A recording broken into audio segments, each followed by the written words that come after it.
बिस्मिल्लाहिर्रहमानिर्रहीम। अस्सलामुअलैकुम। I hope आप सब खैरियत से होंगे। We were studying chapter number 9, chemical equilibrium, and our today's topic is exercise long questions, numerical, which is on page number 18 and 19 of your textbook. So let's mark exercise long question first. First one is describe a reversible reaction with the help of an example and graph. तो इसका answer बेटे is on page number 2 reversible reaction का paragraph and then on page number 5 dynamic equilibrium के फौरन बाद से ही जो है वो ग्राफ और हाइड्रोजन आयोडाइड के एग्जाम्पल है, तो वो इसका आंसर होगा। Write down the macroscopic characteristic of dynamic equilibrium, तो पेज नंबर 6 पे इसी हेडिंग के साथ आपका टॉपिक है वो मुकम्मल होगा। State the law of mass action and derive the expression for equilibrium constant for a general reaction, तो पेज नंबर 6 पे बेटा लॉ ऑफ मैस एक्शन की डेफिनेशन है, पहले वो लिखेंगे, उसके बाद पेज नंबर 7 के लास्ट से derivation of the expression for equilibrium constant for a general reaction start होता है, फिर आप उसको कंप्लीट करेंगे। What is the importance of equilibrium constant? Page number 12 से 14 तक importance of equilibrium constant, जिसमें direction of reaction and extent of reaction दोनों आएंगे। Importance of equilibrium constant board के लिहाज से बहुत ही इंपॉर्टेंट लॉन्ग क्वेश्चन है, इसी तरीके से मैक्रोस्कोपिक कैरेक्टरिस्टिक भी बोर्ड के लिहाज से बहुत इंपॉर्टेंट है, तो इसको स्टार लगाइएगा और बाकियों की तैयारी के साथ साथ इनके ऊपर जरा अच्छी तवज्जो दीजिएगा। नेक्स्ट है हमारे पास numericals. The first one says for the decomposition of dinitrogen oxide into nitrogen and oxygen reversible reaction उन्होंने दिया है। कंसंट्रेशन हमें उन्होंने क्वेश्चन में दी कि नाइट्रोजन ऑक्साइड की डाइनाइट्रोजन ऑक्साइड की कंसंट्रेशन है 1.1 मोल पर डेसीमीटर क्यूब, नाइट्रोजन की है 3.90 एंड ऑक्सीजन की है 1.95। तो कहते हैं find out the Kc for this reaction. तो पहले हम इसका लिख लेते हैं गिवन डाटा। इक्वेशन लिखने के बाद हमने गिवन डाटा मेंशन किया। टू फाइंड हमने क्या फाइंड आउट करना है, इक्विलिब्रियम कांस्टेंट की न्यूमेरिकल वैल्यू। तो उसके लिए पहले हमें इस इक्वेशन का इक्विलिब्रियम एक्सप्रेशन लिखना पड़ेगा। तो उस एक्सप्रेशन के लिए हमें क्या लिखना है, पहले हमारे प्रोडक्ट्स डिवाइडेड बाय रिएक्टेंट्स। तो हमने जब ये लिखा, ये हमारे पास है इक्विलिब्रियम कांस्टेंट एक्सप्रेशन, जिसमें प्रोडक्ट्स ऊपर रिएक्टेंट्स नीचे। हमारी जो वैल्यूज थी वो वैल्यूज हमने पुट की 3.90 फॉर नाइट्रोजन, जिसका square 1.95 for oxygen and 1.1 for dinitrogen oxide. Calculate किया, हमारे पास आंसर आता है 24.51 मोल पर डेसीमीटर क्यूब।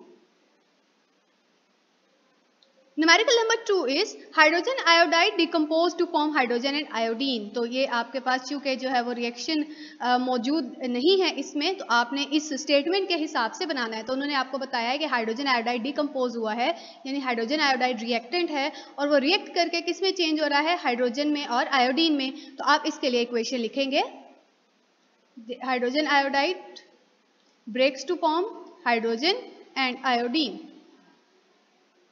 अब इसमें आपको इक्विलिब्रियम कंसंट्रेशन बता दी है कि हाइड्रोजन आयोडाइड की है 0.078, हाइड्रोजन की और आयोडीन की दोनों की वैल्यू सेम है 0.011। तो इसके लिए भी सेम वही calculate the equilibrium constant value. तो हमारे पास हमने equilibrium constant value find out करनी है, तो उसके लिए एक्सप्रेशन लिखेंगे और एक्सप्रेशन में क्या मतलब, products divided by reactants raise to the power according to the balanced chemical equation. तो हमारे पास इस वक्त प्रोडक्ट्स हैं हाइड्रोजन एंड आयोडीन, तो हमने वो लिख दिए। उसके बाद डिवाइडेड बाय हमारे रिएक्टेंट है हाइड्रोजन आयोडाइड, तो वो लिखा विद अ स्क्वायर, क्योंकि इसके साथ हमारे पास बैलेंस्ड केमिकल इक्वेशन में 2 है। इसकी वैल्यूज पुट की जो कि हमें क्वेश्चन में गिवन थी, 0.011 for hydrogen, 0.011 for iodine and hydrogen iodide की वैल्यू 0.078 विद द स्क्वायर, और उसके बाद कैलकुलेट किया और हमारे पास आंसर आ गया। इसके साथ हमने कोई यूनिट मेंशन नहीं किया, क्यों? क्योंकि इसमें number of moles of reactant number of moles of product के बराबर है, और ये चीज आप ऑलरेडी इक्विलिब्रियम कांस्टेंट एक्सप्रेशन के टॉपिक में डिस्कस कर चुके हैं। Numerical number 3 says for the fixation of nitrogen following reaction take place, again आपको reaction given है, when the reaction take place at 1500 K temperature given है आपको, the Kc for this is 1.1 into 10 raised power -5। इस reaction में आपको जो है वो अदर 3 वैल्यूज गिवन है, यानी Kc आपको गिवन है, तो हमें इन तीनों में से किसी एक चीज को फाइंड करने के लिए कहा जाएगा। तो वो आगे हम स्टेटमेंट रीड करते हैं तो पता चलता है कि किसको हमने फाइंड आउट करना है। तो कहते हैं नाइट्रोजन और ऑक्सीजन की वैल्यू 1.7 × 10⁻³ और ऑक्सीजन की 6.4 × 10⁻³ है। Then find out how much nitrogen monoxide is formed, यानी कि हमें प्रोडक्ट की वैल्यू फाइंड आउट करने को कहा गया है। मेथड सेम होगा, सिर्फ रीअरेंजमेंट में फर्क आएगा। तो क्या मेथड है? सबसे पहले हमें इसका इक्विलिब्रियम कांस्टेंट एक्सप्रेशन लिखना है। तो हम लोग इसमें इसका इक्विलिब्रियम कांस्टेंट एक्सप्रेशन लिखते हैं। लिखने के बाद हमने इसमें जो जो वैल्यूज हमें गिवन थी, हमें Kc की वैल्यू गिवन थी वो हमने लिख दी, नाइट्रोजन की वैल्यू हमें गिवन थी हमने वो लिखी, ऑक्सीजन की वैल्यू गिवन थी वो लिखी, हमें नाइट्रोजन मोनोऑक्साइड की वैल्यू गिवन नहीं थी तो वो हमने एज इट इज मेंशन कर दिया।